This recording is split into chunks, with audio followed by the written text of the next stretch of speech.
Hello and welcome back to Tommy's Top Picks Weekly Roundup Podcast, episode 49. I'm your host, Tommy, joined by John. How's it going? Good. It's been a good week. Recovered Yeah. Mostly from COVID. Mostly. Yeah. Still sound a bit nasally, I'm sure, but not too bad. Sound fine. Should have grabbed a drink before I sat down, so we'll see. See how this goes. Yeah. Our topic this week is what TCG upcoming releases are you looking forward to? So last week we talked about our collection and how our collecting habits have changed in 2022 with the market. So we are today going to be talking about what we're looking forward to that's coming up that we know about. Obviously, we're looking forward to the next Flesh and Blood set, but we don't know anything about that yet. I was about to say, Flesh and Blood, PvE, and next set we know nothing of, but I want both of them. They're on my list. Yes, they are very high on our list of things that we're looking forward to. But still very much enjoying Dynasty. But how was your week? How was your week besides because you didn't have COVID? I did not have COVID. It was a good week. I had a lot of gameplay this week. Got to go to PAX Unplugged, which is a board game convention that they host every year here in Philly. I've been going since the first year they had it here in Philly. It'd be awesome if they had it every week. I would definitely enjoy that. I don't think I could handle it, but I would enjoy going there whenever I wanted to. Yeah. But I've been going with a group of friends since they first started doing it in Philly. I think it was the first year they split it off from PAX, the video game thing, and that's how they did it. I don't know if you know the history of PAX. Shoot it in the comments because I don't fully recall. But anyways, had a good time every year. I'm super mad. I know you were gonna go every year. I'm like, I'll make it, and then there's one thing or another. And this year was COVID. And this year, it really got you. Last year, I think the last 2 years it was work. It was, Well, last year was definitely work because you made it in the evening, if you remember. Yeah. But the year before that, I feel like before that you guys weren't really certain if you wanted to go. You were kind of like on the edge or something. Because our buddy Kyle was pushing, and I wanted to go. Oh, that's right. Kyle did go that year. Oh, yeah. No, actually, it wasn't the previous year because they canceled it for COVID. It was the year before that, which was like 19. Yeah. You're right. That's right. Yeah. But anyways, times. Had a lot of fun. Yeah, before times. Yeah, had a lot of fun. I got to play a bunch of games. Do we want to jump into that and then talk about what we pulled after? Sure. I didn't pull anything. I just bought things. Well, that counts. We can talk about that. Pulled things out of the mail. I played this awesome game, which I actually ended up buying on the internet, which was released in 2014. One of the people we go with all the time had heard about it. The ratings were insane. Tried to get it during COVID. And I think it cost like $400 at the time. Luckily, when we played over the weekend, it was on eBay for like $150, which is still a lot for a board game, but it was worth it for me because it was such an enjoyable game. Mm-hmm. But it's called Xia Legends of a Drift System. XIA is how you spell the Xia. That's a mouthful. Yeah, it's just Xia. I mean, obviously it has its little subtitle, but it came out in 2014. Beautiful game, lots of great pieces. The thing I like the best about it is it feels like playing Freelancer or one of those open world choose your own adventure sandbox space video games where it's like I can be a trader, I can be a fighter, I can be a pirate, I can be all those things. That's what it feels like. And you can upgrade your ship and you can change what's in your ship and you can do all these things. And it's just a galaxy full of stuff, including exploration and like missions. It feels like that in a board game form, like a video game board game form. Looks awesome. And the like little minis and stuff are awesome. And so, we played that. It was a lot of fun. We played kind of the demo set because they say first time playing, here's what you should have, ship, equipment. Sure. And this is what you should focus on. So everyone kind of touches on different parts of the mechanics. So you kind of learn the whole thing. It was a blast. We had a blast with it. So we actually, from that, decided that we're going to have a board game weekend and they're going to come up, get an Airbnb, or I'm going to get an Airbnb and they'll come up and we'll just play that all weekend. Because it seems like one of those games, it can be a short game because you can play to like 5 victory points, which is what we did, or 4. Or it can be a long game where you can play to like 20 or 40 victory points. And the way the map works, like you expand it as you explore. So there's like a universe to go and play into. It seems really cool. And you can upgrade your ship. So it's like, as you go and do your thing, it can just keep expanding and growing, expanding. So we're like, this is something you could just like start playing, stop, go eat, and come back and keep playing and just like keep doing that for a couple of days, which is what I did with Fab when Chris came up. So we're going to do it with this. So anyways, I bought that one. Very excited about that. Very fun. Also got to play We're Doomed. Great game, 15-minute timer, collaborative and competitive at the same time, which is fun. And Red November, which is a bunch of gnomes in a submarine trying to keep it from exploding.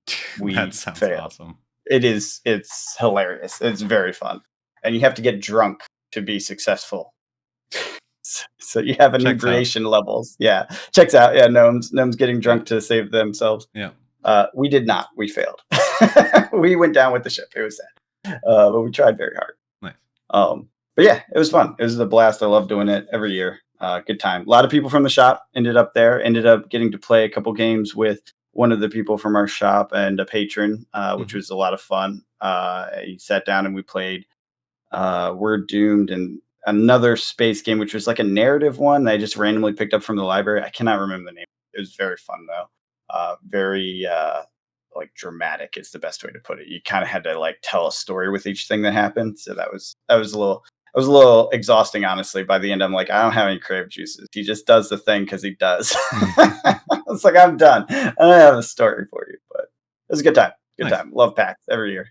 Very good COVID policy too. So that was very, very happy about that. Although I did bail day 2 because it was packed. Apparently, 100% free play area was full. So there was no place to sit in the free play, which is like crazy because that's like one of the main things to do is go and free play from the library. And then apparently they were on pace to have more people than they have ever had in pre-COVID. Wow. So that's crazy. Yeah. Board games but I bailed that day. What's that? Yeah, games are a thing. Exactly. A lot of people got into games over COVID, I think. Yep.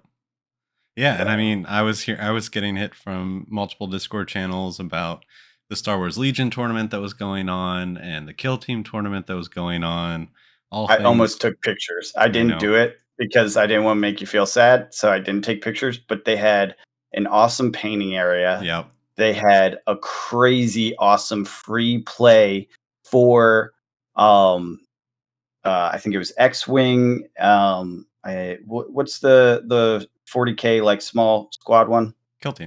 Kill Team, and then something else. They had, and the terrain you could use, and it was free play. So like if you brought your stuff, we could just go sit and play on a freaking epic made board. There were just anyone, and they were open because people didn't. There was definitely not enough people with teams that came in and used it. So we could be like, oh, there was a Star Wars one too. Legion. That's Legion. Yeah. Mm-hmm. So that one, that's where I almost took the picture because they had what's the triple-sided Darth Vader ship? You know what I'm talking about? It's a bomber, I think. It's a TIE fighter like, but it's a bomber. Yeah. And it has the 3 wings instead of 2, whatever it's called. Yeah. Freaking awesome full-size model there. So you'd be fighting around it. It was like a landing zone. It was so cool. Some of them were just really, really dramatic. I was like, wow, I really want to play on these. I was like, I should take a picture of this for Tommy. I was like, but then he'll feel very sad. I think I won't do that to him. Yeah. So Squadron 99 is a local Legion chapter in Philly that is run by some pretty incredible guys that are super dedicated to Star Wars Legion. And it's kind of cool that Philly has this major presence for the game.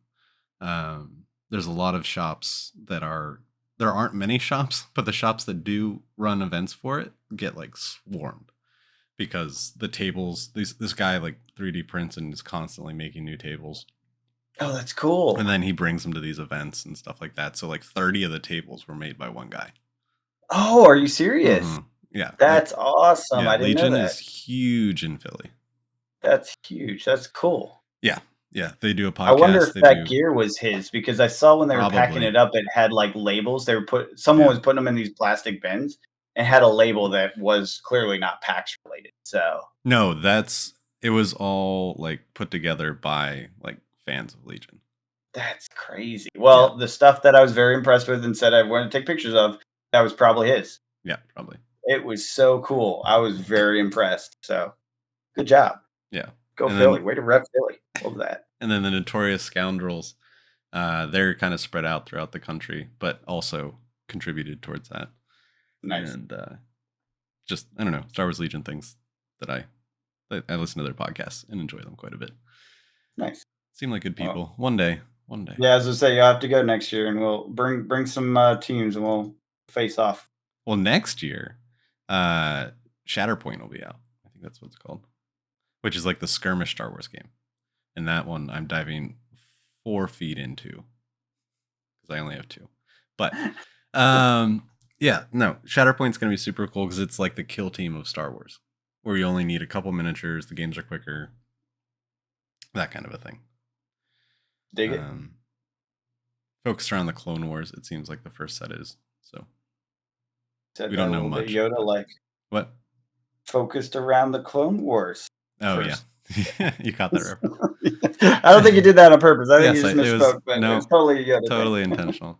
And what else? Oh yeah, and they're going to be larger models, like closer to Marvel Crisis Protocol, farther away from the small Warhammer models. I like that. I always liked that about Inquisitor back in the day. The models were like big. Yeah. So there's so much more detail, and it's just, yeah. Yeah, actually, I'm super excited for that. That's cool. I think that comes out in March or May. Yeah. But either way, next. Are you going to be one of those people that their basement suddenly becomes a battle room? No. No? The basement not suitable? I feel like it could be. It's not yet, but there are plans to make it so. I was about to say, it doesn't take much, man. A couple plywood boards. Yeah. You know, I've done terrain. We sit down there and just make battlefields and shit. Yeah. So when we moved into the house, there's a room in our basement that we referred to as the dead body room. Because it's just this like real shoddy wood plank broken off part of the basement that's just gives a vibe. And we currently use it to store all of our stuff. But dead bodies, of course. Yeah. But there are plans after there's a list of things we need to do to the house before we do this. Of course. Like a new kitchen and stuff like that. And a new bathroom maybe.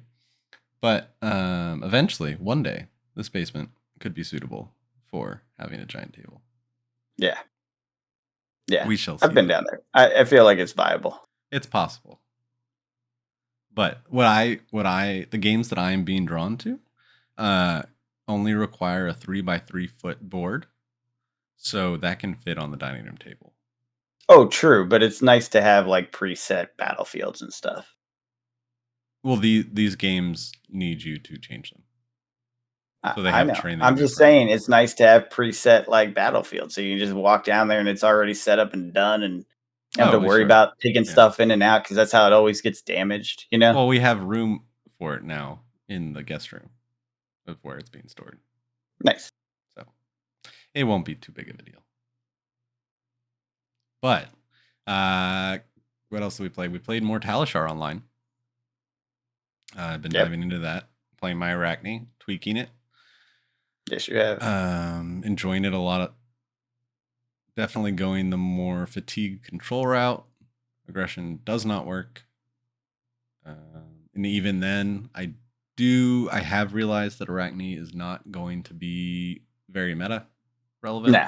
Nah, it's not. But I'm kind of okay with that. Just sitting back and playing this B, C tier hero. Yeah. Just because There's nothing wrong with that. Fun. Yeah, if you enjoy it and it feels fun to play and you get some cool kicks out of it every once in a while, that's nothing's wrong with that. And what ends up happening, at least it happened with Icelander, because I did the same thing. It's like she was not there yet, but then the set came where she was there. You know, and then you knew the deck in and out. Yeah, exactly. You're very familiar. You know the weaknesses. You know how to swap things that you need for different, situations, etc. So yeah, totally. Yeah, very much enjoying that. And we did, when we took a peek, we saw that they just have a new roguelike demo out. Yeah. I don't know what that is exactly. I haven't gotten a chance to play it, but it seems interesting. Mm-hmm. Was that is there any thoughts on that from you? It was busted when I played it, so I feel like it wouldn't let me play an attack reaction. No, I reloaded it and did it twice. And Oh, really? Mm-hmm. But I mean, it does say beta and it does say demo.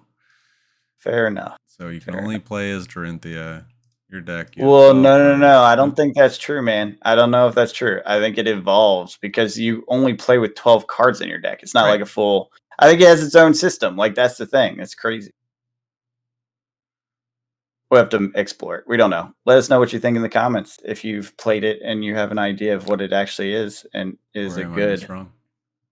No, I mean, if you tried it a couple times, I believe that part's broken. I'm just curious what clearly it's a different set of rules. Oh, you're playing against like a warthog and a warthog, and it's like, so it's like Dorinthia on a quest. You know what I mean? Oh, absolutely. So interesting. We'll see how that goes. God, I can't wait for PV. But speaking of my Arachne, I pulled the trigger and I got the rest of the cards I needed for my deck. I got the 3 surgical extractions. I sprung for them in Rainbow. And then I got the Black Tech Whispers. So, in cold foil. So, super excited about that. So now I can actually play the deck in person once I am not sick. I can go play. Yep. So super excited about that. I know. So we've talked about like the surgical extraction price a lot. And that's kind of why I went Rainbow, because at least then I'll have the Rainbow ones. They were like, I think I got them for 50 each, but it was during that TCG Player Black Friday subscriber thing. So I got 15% back on all those. So basically it costs less than a case to get the cold foil Whispers and 3 surgical extraction Rainbows. And if I were to pull those in a case, I would think I would cry. But yeah, I don't think that's going to happen. Right. And so I was like, so that's not going to happen. So why spend any more money opening looking for these things? Agreed. And then just pay the price of a case and just get exactly what I need. Yeah. Especially since you want to play it and you want to play it soon. Mm-hmm. For anyone who's willing to be patient, I'd still wait. The prices are still coming down. Absolutely. I think surgical is now at but I ordered these before 39. I got COVID, thinking that I would be playing CC this past Thursday. No, understood. Yeah, no, you have your reason. Like we've always said this, if you want to play it, just buy it. Like bite the bullet and buy it, because that allows you to have access when you need it. Right. But after the fact, it will be cheaper. Yeah. But if you're trying to chase meta, like you got to get your reps in, Yep. So. But yeah. Yeah, I got a bunch of Reinhardt stuff, so I'm can't wait to try this new deck out in some seriousness. I've played a few test rounds with it, but it seems fun. It's OTK Reinhardt. Feels very Reinhardt-like. That's good. It does Reinhardt things, which is fun. Less random. Less feels bad when things don't go right. Pretty much always goes right when you do a thing. You just got to set yourself up. Yeah. While I was sick, I got all of my Uprising sorted. So now I just have Dynasty to do. And so once Dynasty's done, I'm going to do a video and show off how I store my collection and what I do with it. I think that'd be really cool. Damn it. I just realized the Mechanoid went up. Full art. Yep. I was hoping it would go down. It's not going down. It went up. I think it's going to go down. Do I wait? Yeah. It's going to come down? Yeah. Okay, I'll wait. Tommy says to wait, guys. Check us on this. Because you're not playing it right now. What did you just say? If you're not playing it right now, wait. Listen to your own words that you just said, John. Yeah, but this is the full art. This would be for the shelf. Yeah. Remember, I got the cold foils of all the other Mechanoid stuff, right. So that's kind of like my theme for this quarter. I was hoping the price would come down soon, like within a month or two, so I could just buy it and put it up there. But now it's going up. Then grab it. I don't want to pay $163 for it, though. Then don't. Yeah, exactly. Marvel's arc dropping, though, so that's nice. Anyways, this isn't a market report. Let's move on. Let's see here. We did. What's up? Trying to find your sorted cards. No, we talked about that. We did. Yeah, I mean, I have all of my Legacy sorted now, or Uprising sorted now, so that feels good. And once I have all my Dynasty in, I can go through and be like, all right, what am I missing? And start making some orders. I know there are some big ones, like the 2 Fables I'm missing. But other than that, I don't think there's really that much.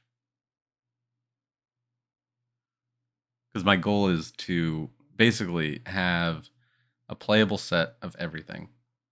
Like, if you can play 3 of a card, I have 3. If you can play 2, you can have 2. Like Benji's specialization. What about class only specializations where you might have 2 different ninjas or something? No, because I'm only going to have 1 CC deck and 1 Blitz deck at a time. Whoa, that's a commitment. Why? Because it's so easy to then break it down and then build the other one. I don't play games that way. I was like, I cannot follow that rule. I have so many decks for different situations. Well, and sure. And then, like, when I need multiples, like, say, Sink Below is a common one that I go and get. Yeah. I have, like, 9 Sink Belows. Yeah. I have, like, 9...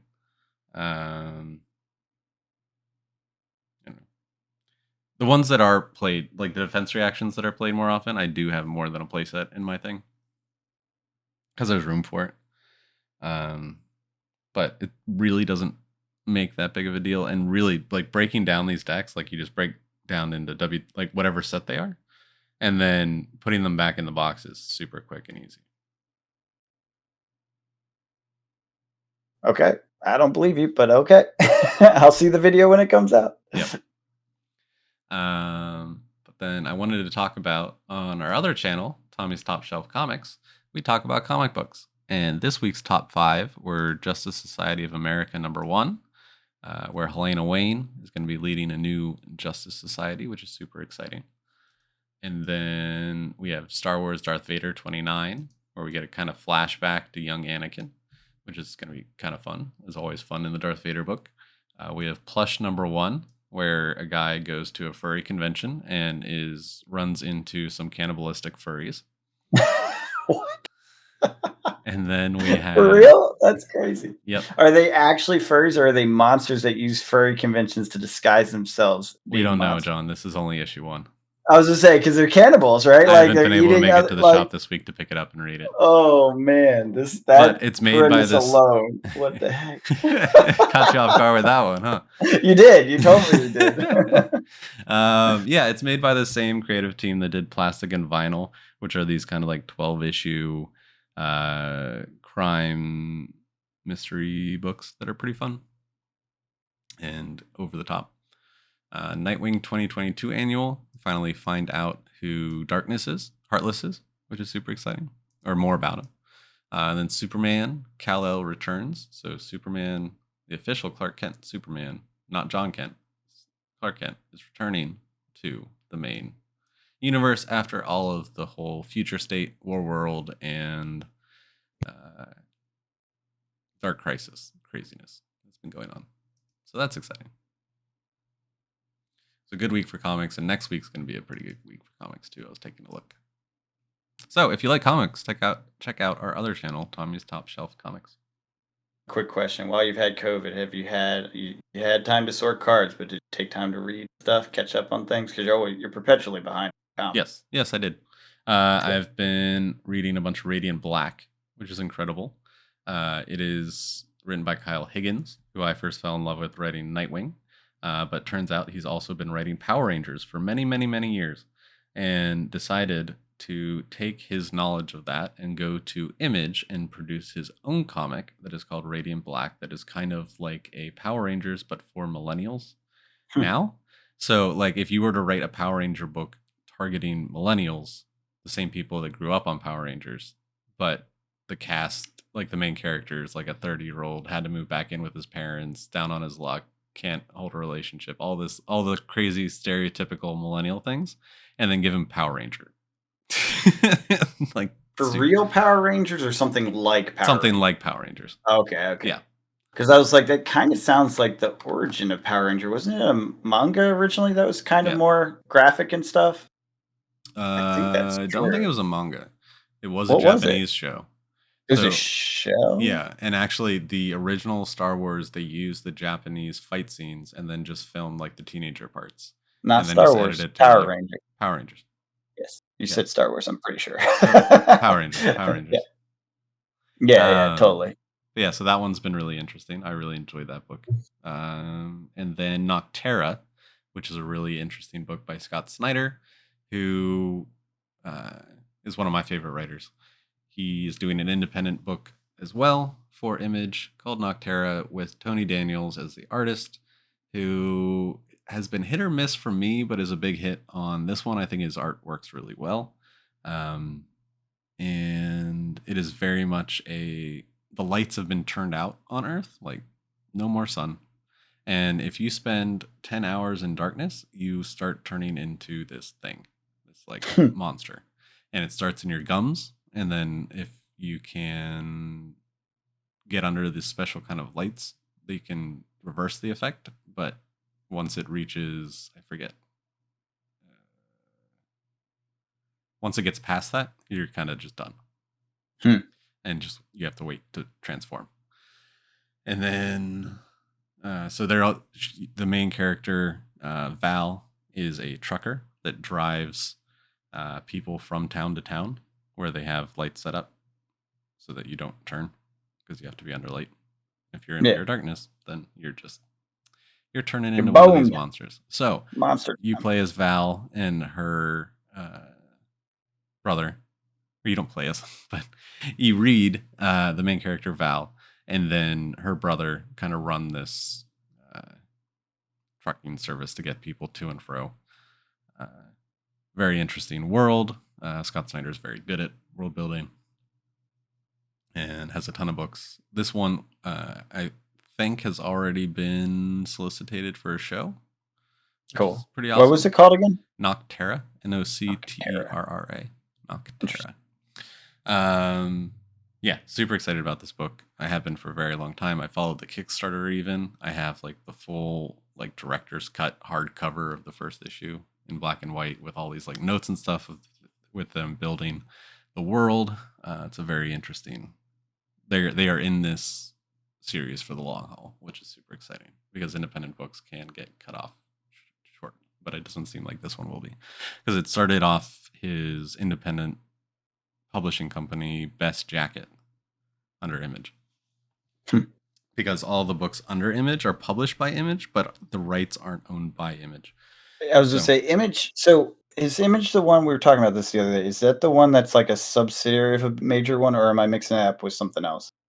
You're mixing up Vertigo. That was it. That was the one. Yep. You're right. It no longer exists, but is now. Yeah. Okay. Yeah. That's what we were talking about. And I was like, Vertigo, isn't that indie? And you're like, no. I was like, wait, what? No. So Image is indie. Image is indie. Yeah. Okay. Got it. Even though it has like Walking Dead and it has Saga and it has all these huge titles, those are all independently owned products. Gotcha. That's cool. Yeah, the closest thing to non-independent would probably be Spawn, just because it's owned by McFarlane, who also owns most of Image. So he was one of the original creators of Image. So I have to take us back a second to go to the Mighty Morphin Power Rangers because I did a little background research here because I was like, I swear there was a goddamn comic. Yeah, absolutely. And there was. It actually spun off the show in '94, but they had so many publishers. I did not know this. First, it was Hamilton, which I had never even heard of that. Then it was Marvel, then it was Image, then Acclaim, then Tokyo Pop, then Paper Cuts and Boom. All of those were different publishers for different Power Ranger comics. Yep. But there was no manga situation. It did start as a TV show, as you said. But it actually started as a TV show that was devised as a collaboration between a Japanese company called Toei Company. I think that's how you pronounce it. I could be pronouncing that wrong. And Marvel Comics. So the creation of Power Rangers was a Marvel concept or co-concept, I guess. That's fun. And then after a bunch of like weird stuff happened, they ended up just making it a TV show. So pretty weird. Yeah, Power Rangers is weird, but I mean, I really liked it as a kid. Yeah, And I was into it as much as I liked the little fruit drink that they came out with. That was the extent of it, really. It was like Surge and all those weird, you know how they had all those weird like sodas and stuff at the time? They had like a weird, it was basically sugar water, like everything else. I was a kid. I like sugar water. But yeah, I think Radiant Black is great. If you see Radiant Black in your comic shop, pick up the first volume. It's a ton of fun. I'll take a look. I probably won't pick it up, but I'll look at it. I'll lend it to you. I have the first 2 volumes. I think the third is out, 4th is coming. I think that's it. We can dive into our main topic if you want. Let's do it. So, our main topic. State of games. What are we looking forward to in the upcoming future? Flesh and Blood we talked about. We don't really know what's coming next. We could predict, but that's not really what this topic is. So we're going to move on to some other games like Magic. You want to talk about Magic? Yeah. We're going to talk about the one that just came out, Jumpstart 2022, that I'm super hyped for. This is the one I've been waiting for. And I got real nervous when Dominaria Jumpstart came out, that it was just going to be garbage. But it seems like Jumpstart 22 is going to be pretty fun. There are a lot of good cards in it. I was just skimming through it. There's a Goldspan Dragon, which seems exciting. They put real heat in this. Yeah. It's crazy. And I guess some numbers have come out around the anime cards, which, excite me. And it's just interesting that, so in one, there's a whole bunch of them, right? But in one pack, I think you're guaranteed one. But so then if you're looking for a specific one, you have to then open the pack that has the right mini pack, half a deck in it. And then you have to hope that the card that got the anime treatment in your deck is the one that you wanted. Now, do you know the numbers of anime treatments? Like how many cards are there that have an anime treatment? There's a decent amount. I don't know the exact number. Do you know how many different half decks there are and how much variation there is in them? Because the last Jumpstart, there was almost no variation. It was only like the mythic was changed up. I think there's like 3 different mythics in each, like the unicorn one, the white, it had the unicorn and one other and another mythic. And depending on which one you got, it was still always called the same thing. And you would get the unicorn 1/3 of the times you open that, that white pack. I don't know. It's fine. Yeah, I was just curious if we had like general pool rate concepts that we could think of. I'm hyped for this one too. This is I'm not a big anime art person, but the Magic treatment of anime from Kamigawa, that's where we first saw it, or I first saw it. Yeah. I was totally into that. Loved the way they did that. It's that serious anime style, very cool looking. And they seem to have carried it on into this. I haven't seen all the cards, but I do like when the Magic treatment or the anime treatment of Magic cards seems to be done really, really well. So I'm hyped for it too. The Magic, Big Hasbro is getting nervous about Grand Archive. That's why. Oh, I don't even think Hasbro knows Grand Archive exists. I'll be honest. No offense to Grand Archive. I just don't think they care about any other games at all. No, they don't. Yeah, they care about IPs they can collaborate with, but maybe I doubt it though. Honestly, like I'm really excited to just grab a box and then make it a board game for board game night, because I have a bunch of friends that are not a bunch, but there are more than 4 new people, new longtime friends that are learning Magic right now. And I think this would just be a super fun thing to be like, to have them in those like little pre-pack things. You'll have to send me a link to those, the cube stuff. Oh yeah, Cardamajig. Yeah, yep. Cardamajig. I actually have some I can just give to you. Okay. I have like a box or 2 that I bought that I never ended up using. Sweet. So I can throw a bunch of these decks in there, and then just whenever someone comes over and is like, hey, I want to play, these are all they're not overly complicated decks. You can just kind of pick them up and play. That's how they're meant to be played. So I just think it'd be fun. 100%. We did that. We tested that at one point. It was a blast. It's a good time. Yeah. So 100% agree. There's a lot of heat in this from the cards. There's some real power cards in this set. So this is what, my interpretation of this is. The Jumpstart subset. I don't know how else to describe that, right? Like Jumpstart Brothers War, Jumpstart Dominaria, Jumpstart whatever, right? Those seem to be pretty crappy from what I'm seeing. The Jumpstart yearly core, I guess we'll call it, right? This like Jumpstart 22 and last year's Jumpstart and the one before, maybe it's 2 years ago, whatever was the other one. This is the second. Yeah. Those were all pretty fire and pretty good and pretty well constructed and a lot of fun to play and So, but also very heavily printed, so there's no rush, I don't think, on this product. They're not. This is not a shelf product. This is a play product. This is like Commander decks, but different. Yeah, totally. It's a play product. Yeah, for 60 card formats. Yeah, 40 card. I think it's 40 cards. Sit down and have a blast with friends. That's what it is. But yeah, I was looking at some of the cards. Yeah, it is. It's 20 in each pack. I was looking at some of the cards, and there's some grossness in this format. Like they put some real powerful cards in there. Yeah. Primordial Hydra's in there. And like, what was the other? There's a big one that was just like, oh my God, why did they do this? This is mean. What was the other one? Shoot, I can't remember. I was looking through. Well, Goldspan is obviously a combo card. Like that does a lot. Oh, Kiki Jiki's in there. What was the other one? There's another one that was like really crazy when I saw that. I was like, really? They put that in Jumpstart? This is supposed to be kind of a beginner game here. What are you doing? But yeah, there's some good stuff in there. So it should be fun. Yeah. Looking forward to it. Yeah. And then I am also super thrilled and excited about Dominaria Remastered. Are you for real, or are you just saying that sarcastically? I'm saying it sarcastically. Okay. I was like, I did not expect that out of you. No, not at all. All right. Well, tell me why. I don't know anything about it, and I have no interest in Magic that I'm not going to be playing. Well, that's a lame reason to have a negative opinion. I'm waiting for you to convince me. Sell me on it. Oh, I'm not going to sell you on it. Good. It's total nostalgia kick. It's all the Dominaria products put together. Yeah. So I don't have that nostalgia. No, yeah, absolutely not. Yeah, totally. It's if you want to draft Dominaria. Yeah. It's awesome. And they have good old school cards like Birds of Paradise, which is a huge EDH card. So it's getting a reprint finally. Swords to Plowshare has always been pretty popular. Tatyova, I don't know how you say it, whatever. The Benthic Druid. They have a retro frame one of it that looks cool, but nothing really special there. That's been around for a while.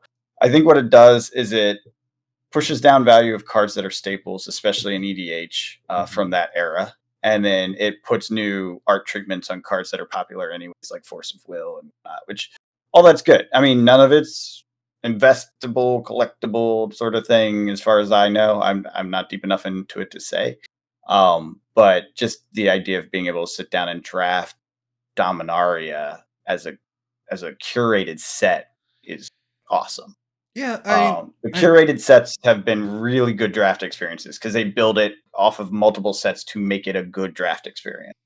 So should be pretty good, pretty exciting. One downside, prices are higher, and the previous remastered set was already higher prices, Time Spiral. So this is pretty pricey. So that's the downside. Okay. They did get rid of set for this. Yeah, just collectors and draft. Yeah, but the draft is going, like right now it's pre-sale, but it's going for like $200 for a draft box. Yeah. So this is like a Time Spiral. Yeah, it is Time Spiral. It's the next one. This is the second of this they've done. Okay. And Time Spiral was love. It wasn't a collector box though. People collected it only because of how fun it was to play, not because. No. I'm not. I'm saying that was pre-collector box, right? I think so. If it wasn't, then that was the first collector box. But yeah, the first collector box was Throne of Eldraine. That's not true. Or it wasn't? No. Was it Court 2020? I don't remember, but I don't think it's Throne of Eldraine. Let me see. Oh my God. Hey, let's just keep going. Okay. All right, Phyrexia. Yeah, what do you think about that? I haven't seen anything yet, surprisingly. Well, they're not doing things for it. Well, I don't know. I'm kind of excited for the story to continue. Brothers War has been fun. I've been playing that on MTGA. I guess we should have said that before, but I didn't. Mm-hmm. It's been good. So I think it will be. Well, I don't know. We'll have to see what they actually release, but I'm looking forward to what that is because that's the next standard set. And so the story continues. You're gonna have crazy stuff. You already have crazy stuff in Brothers War, with all the artifacts, and you throw in the kami like artifact creature dealies, the little transformative ones. And there's just so much to do, like so many things to explore and educate. So I'm still having a blast with that. I am looking forward to the next one. I know everyone hates Magic right now, so we don't have to dwell on this, but their playable stuff is still very playable. I don't know how to say anything more than that. I like it. Yeah. I like it. Yeah. I mean, if I find more time to play, I'll play it. But honestly, like the time that I would spend on Arena is being shifted to Marvel Snap and Talishar. I don't know. I've been enjoying Talishar more. I think it's also has to do with me being sick and missing some Thursdays. But I don't know. I've just been enjoying hopping on Talishar and just getting some Fab games in. Playing against heroes that I don't typically get to play against on Thursdays. Well, that's good. It's always good to get a little variety. Yeah. So I looked it up. For Ravnica Allegiance, Wizards introduced the first collector boosters. But it was the boxes. You're right, though. That was Throne was the first. Yeah. It's just they did the experiment program, which isn't unusual. They do that every. Yeah. So you were correct. We'll say for the most part. I just knew there was something before that, but I thought I thought they actually had a box. Yeah, I thought they had a box before that, and I was wrong about that. So you're correct.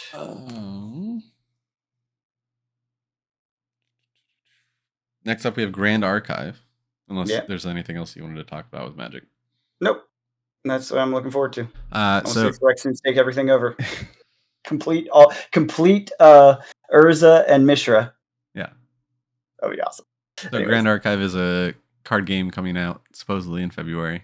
I'm very excited for it. I believe in it. Yeah, I think it's pretty guaranteed now because the I've first seen enough box stuff. has been open. It exists. Yeah, it's for real deal.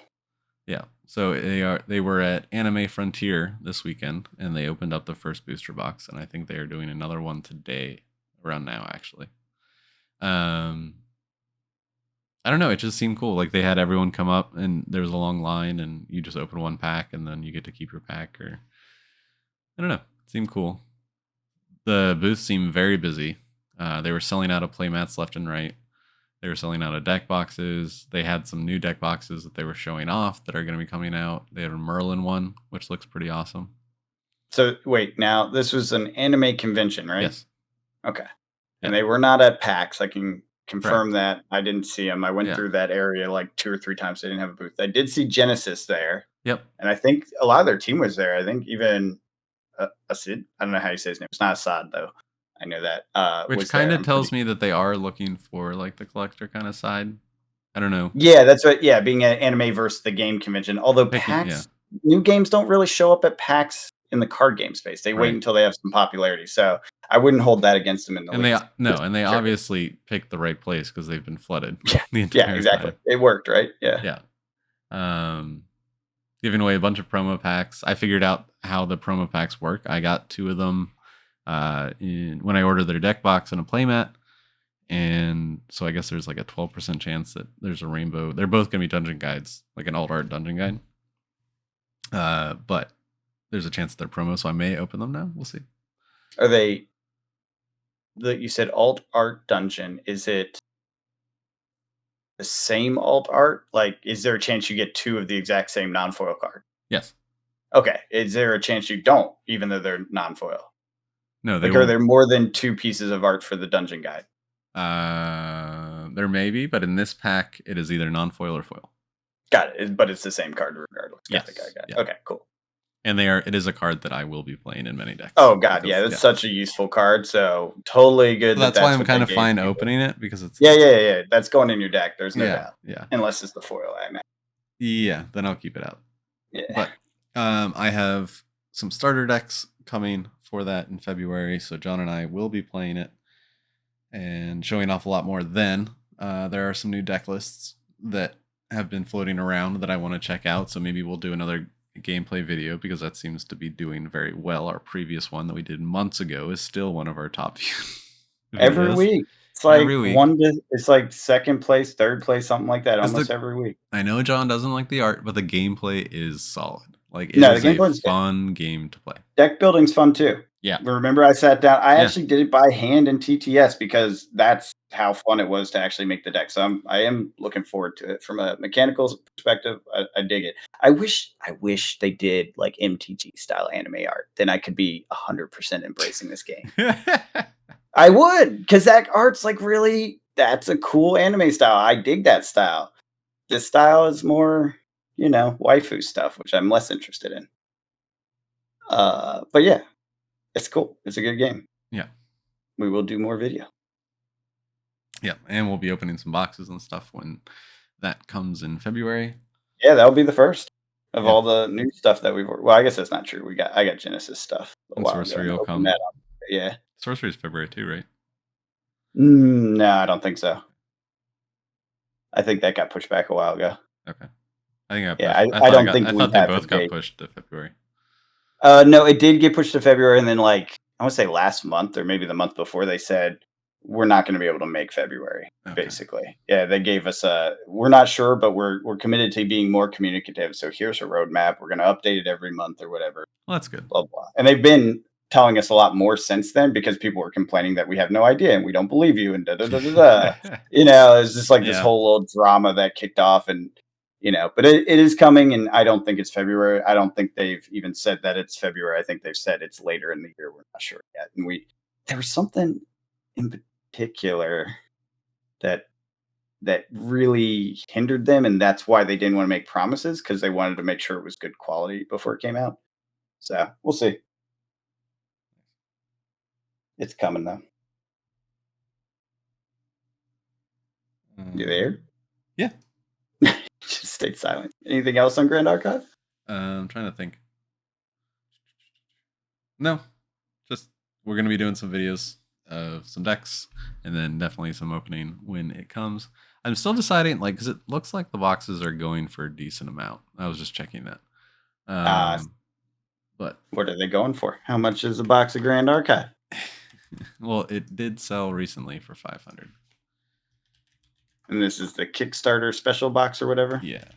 Now, have you heard, are they doing another wave after? Yes. And how long until that wave comes out? It will be pretty close. Okay, yeah. So this is... But it looks like one sold for $449, one sold for $500. But they are now regularly selling around the $350. Yeah, so okay, that's reasonable. Yeah. So this jumps into the next topic pretty smoothly then. Cryptic. This happened with Cryptic, which it is one that beat Grand Archive to print, I guess. It did a Kickstarter around the same time.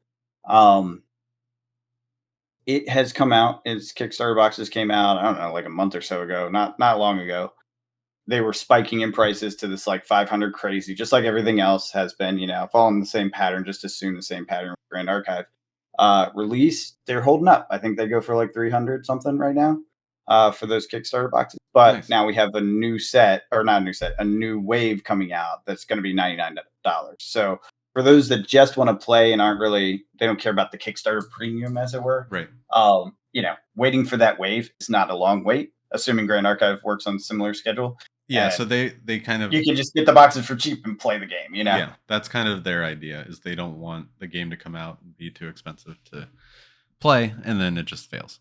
So they were actually kind of excited about the pushback, or the pushback in the delivery date of the Kickstarter, because it meant that it would be much closer to the launch of... That's good. That's good. Yeah, I think it's a good pattern based on what's happening with Cryptic. I think that's the way to go. Yeah.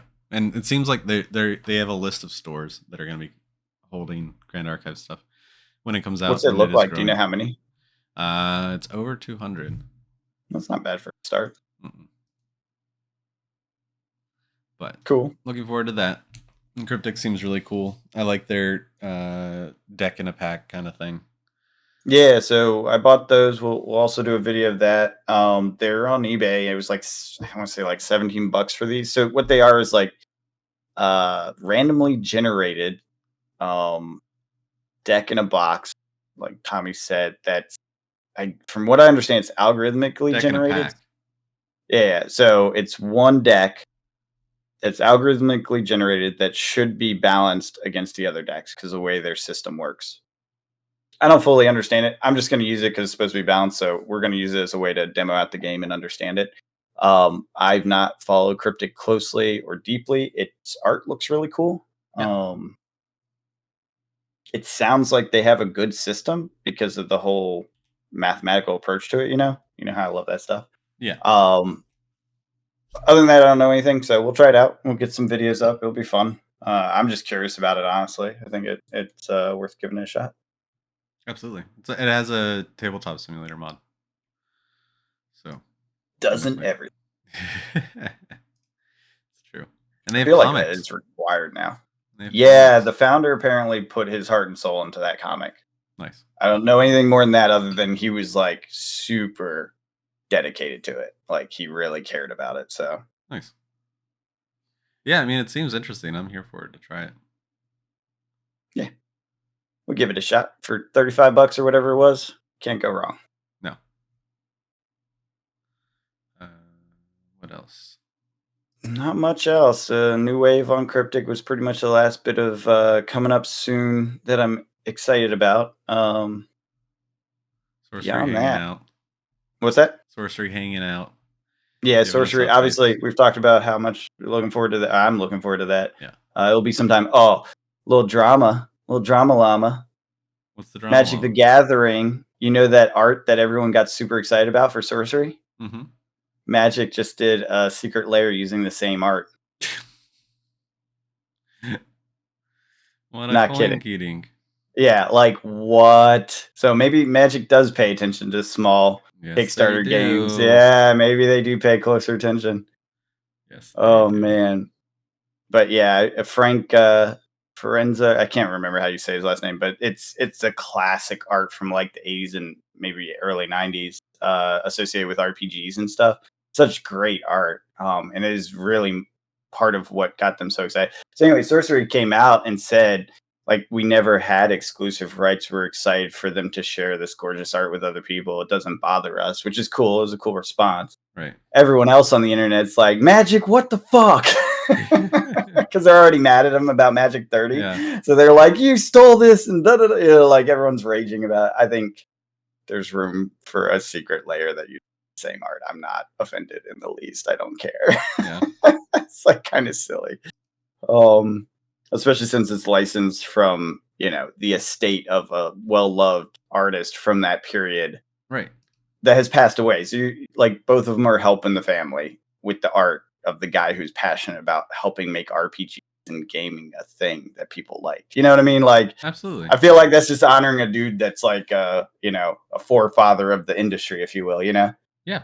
Like, there's nothing wrong with that. No. It's fine. Fine. But yeah, definitely some rage out there about that. Yeah, it'll be interesting. Trying to think. Is there anything else? I think that kind of wraps us up.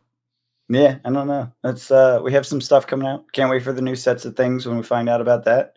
Mm-hmm. What's the next Pokemon cycle or era? Do you know?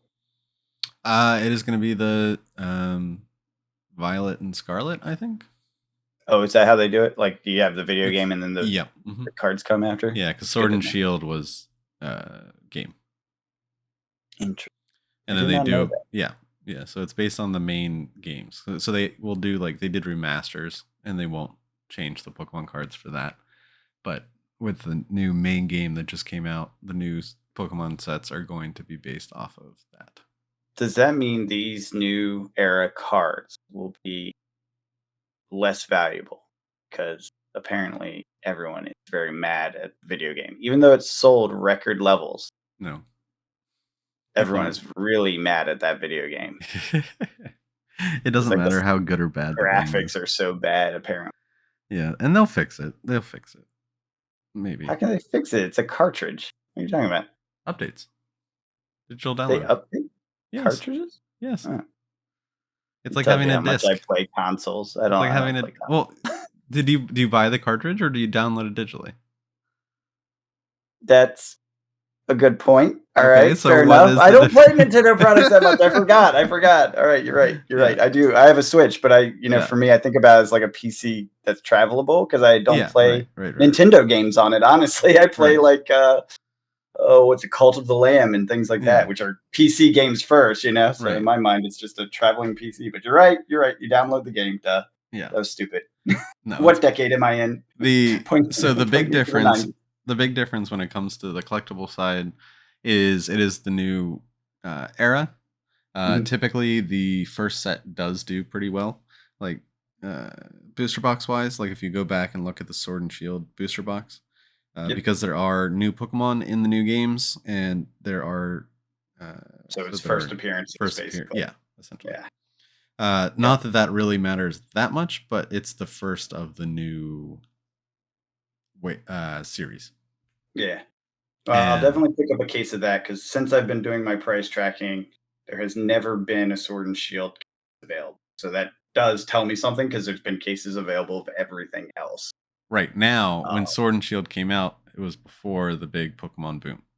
Sure. Yeah, understood. But it's just that's a pattern that I'm like, okay, I should get at least a case of the first. Yeah. And what was it?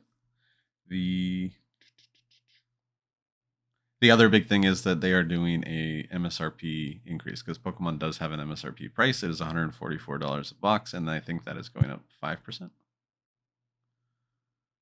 Yep. I heard that.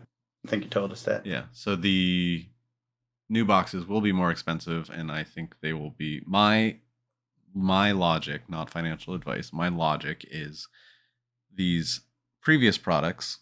So the last couple sets here for Sword and Shield. Why, besides like the last two, right? So besides Silver Tempest and besides Lost Origins, maybe go back just the set before that, and then that whole kind of middle Chilling Rain, Fusion, Evolving Skies, Fusion, Battle Styles, etc. Yeah. Battle Styles is always the odd colored stepchild. I don't know. It's doing fine. Yeah. But there's just not really any major hits in it. I could see those going up because they are less likely to be reprinted now that they could just print these new cards at this higher MSRP. Because they don't typically go back and change the previous MSRP. Now, if that new set comes out and then you go in the Pokemon store and everything is at that new MSRP, then I'm wrong. But yeah, that's interesting. It seems reasonable, and it seems like there's product on the market. Like, I don't see it spiking, and that's I think what really drives whether they do things or not is they don't want the secondary market to be scalpy. Until the sets get too old. Well, that's not scalpy then, right? Right, exactly. Scalpy is stealing them before the people that want them can get them, and then charging them extra just to flip it immediately. Like it feels like that's what Pokemon tries to stop, but holding on to it for a long term and then it appreciating, they don't consider that scalping, and they very clearly allow that to happen. Yeah. So they have to. They can't keep reprinting everything. They could. They own their printer. They can do whatever they want. Although I will say a little bit of news. I'll throw this out here now, but also it's going to be in the market update for Pokemon next week. The company came out and said that due to high demand and shipping constraints, everything's availability is rough right now. Yeah, they did. So that tells me that these prices being as stable as they are is partially because things can't get to where they should be. Right.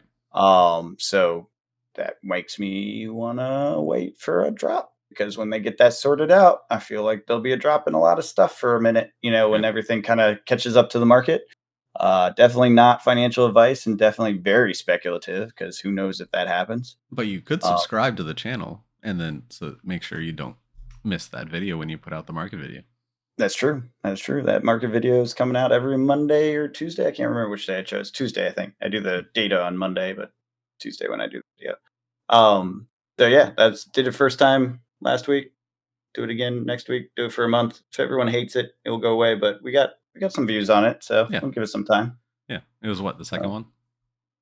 I mean, technically, I think it was like the third video related to Pokemon because I did like how I'm going to do the data and a little bit of and then I found some news. And so I did that. And then this is the first of the like market update, consistent, real data dives like I do with the Flesh and Blood. Yeah. It'll grow. Yeah. People are out there. Just needs to find the market. Yeah. Needs to find the eyeballs. Yep. So, anyways, anything else? No. I mean, just going over our stuff. We have the top 5 comics as always over on Tommy's Top Shelf Comics. I may find some time to paint tonight, so I might do a little video thing there. Nice. Might wait until I finish this Tau. I'm working on a Tau kill team. I might do the first one off camera because it's almost done. I did it at the painting workshop and get like an idea of how I want to paint it and then do a video painting the second one. Gotcha. Nice. But yeah, very excited to dive into Kill Team. I was talking to Jillian, and my goal is by the end of 2023 is to be like in and playing Kill Team. Cool. Yeah. So, because there are a lot of shops around me that run Kill Team events. Red Caps runs it. Dark Depths runs it. The store over here in Jersey, Top Deck runs it. So there are lots of, and I guess I was talking to a guy at the painting class, and there are even more. So like, and it's kind of perfect because I could fit my army in like a little Tupperware, throw it in my backpack, go into the city for work, and then after work, just go to the place and play some Kill Team. Oh yeah, because your fancy new job's way closer now. You're going to the shop more because it's right there. That's sweet. I forgot about that. That's really nice for you. Yeah. Oh, it's very nice. Cool. Only having the Freedom Pass though, and not SEPTA. I may just break down and get a SEPTA pass. We'll see. I mean, I don't know. Like the one ticket a week or whatever. I feel like it's probably not that big a deal to spring for that. No. Yeah. I guess it depends on how much you end up bouncing around the city. Like after work, which probably won't be that much. Yeah, because if you do it a bunch of times, then you might as well get the full pass. This is not what this podcast is about. Traveling in the Philadelphia region is definitely not the core topic. But things that we're planning, there will be paint stuff on Tommy's tabletop eventually. Cool. But just not I don't know. It's kind of my fun thing on the side. There will be videos there eventually, but right now, just keeping up with content for the comics and the cards is enough. Yeah, maybe I do. I think I am going to open up those WTR boxes that we talked about off camera. So maybe we'll open up those and put those out this week. Just kind of talk about WTR or talk about Unlimited or whatever we feel like talking about. Talking about new players. Talking about new players getting into the game. Yeah, we have some people we're giving a bunch of comments to. Mm-hmm. Get them in, so yeah, that'll be fun. Yeah. Market updates. Like I said, Tuesday Pokemon, Thursday Flesh and Blood. That's coming. We'll see. We'll see what the data says. I always follow the data. I can't tell you what the news will be because I honestly don't know until I look at the data. Well, until we look at the data, we will catch you guys next week. Have a good one. See ya.